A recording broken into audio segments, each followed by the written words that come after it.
शेतकरी मित्रांनो, आज मी तुम्हाला एक्सपोर्ट क्वालिटी भेंडीचे उत्पादन काढण्यासाठी त्याच पद्धतीनं भेंडी पिकाचे अधिकाधिक तोडे घेण्यासाठी प्लॉट जास्तीत जास्त दिवस चालवण्यासाठी भेंडी पिकातील कीड व रोग व्यवस्थापन याबद्दल माहिती। नमस्कार, मी कृषी तज्ञ अमरसिंह लोमटे सद्गुरू ॲग्रो सर्व्हिसेसच्या YouTube चॅनलवर सर्व शेतकरी बांधवांचे हार्दिक स्वागत करतो। भेंडी या पिकावर सुरुवातीच्या काळामध्ये पिवळा, त्याच पद्धतीनं काळा मावा, त्याच पद्धतीनं पांढरी माशी, तुडतुडे, फुलकिडे, लाल कोळी, खोडकीड या किडींचा, त्याच पद्धतीनं शेंडे अळीचा व फळ पोखरणाऱ्या अळीचा प्रादुर्भाव आढळून येतो। तसेच जमिनीतून निमॅटोड म्हणजेच सूत्रकृमीचा प्रादुर्भाव देखील आढळून येतो। विविध कीटकांचं नियंत्रण करण्यासाठी आपल्याला सुरुवातीला एकात्मिक कीड नियंत्रण पद्धतीचा अवलंब करायचा आहे। शेतामध्ये 4 ते 5 पिवळे तसेच निळे चिकट सापळ्याचे आपल्याला बंडल लावायचे आहेत। 1 हेक्टर क्षेत्रासाठी आपल्याला एक सोलार ट्रॅप म्हणजेच सौर सापळा लावायचा आहे, जेणेकरून विविध प्रकारच्या कीटकांचे आपल्याला नियंत्रण करता येणार आहे।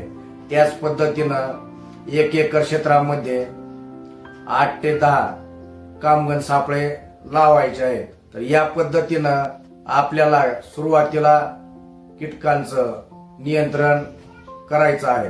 भेंडी या पिकावर मरोग, भुरी, डावणी म्हणजेच केवडा, पानावरील जीवाणूजन्य ठिपके, तसेच रसशोषक किडींमुळे येलो मोझॅक व्हायरस, तर या प्रकारच्या रोगांचा प्रादुर्भाव आढळून येतो। भेंडी पिकाचे विक्रमी उत्पादन घेण्यासाठी आपल्याला 8 ते 10 दिवसाच्या अंतरानं तसेच हवामान बदलानुसार आपल्याला फवारणीचं नियोजन व व्यवस्थापन करायचं आहे। फवारणीमध्ये आपल्याला पीक वाढीच्या अवस्थेनुसार विविध प्रकारच्या विद्राव्य खतांचा, अंडीनाशक तसेच अळीनाशक, कीटकनाशकाचा, रोगांसाठी बुरशीनाशकाचा तसेच संजीवकांचा, त्याच पद्धतीनं सूक्ष्म अन्नद्रव्य सिलिकॉन याचा आलटून पालटून वापर करायचा आहे। त्याच पद्धतीनं फवारणी करत असताना आपल्याला सिलिकॉन बेस स्प्रेडरचा वापर देखील करायचा आहे, जेणेकरून फवारणीचा आपल्याला योग्य पद्धतीनं कव्हरेज मिळणार आहे। भेंडी पिकाचे अधिक तोडे होण्यासाठी आपल्याला सर्व फवारणीचं नियोजन व व्यवस्थापन तज्ञांच्या सल्ल्यानं करायचं आहे।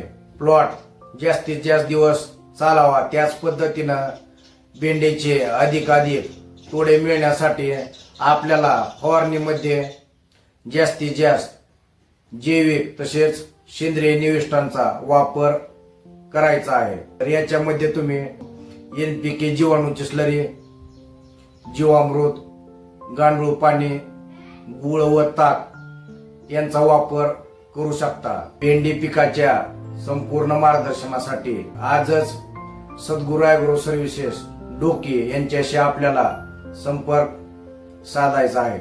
आशा करतो की आजच्या या महत्वपूर्ण मार्गदर्शनामुळे आपल्या भेंडी पिकाच्या उत्पादनात नक्कीच वाढ होणार आहे। त्यामुळे व्हिडिओ आवडला असेल तर व्हिडिओला लाईक करा, चॅनलला सबस्क्राईब करा। धन्यवाद।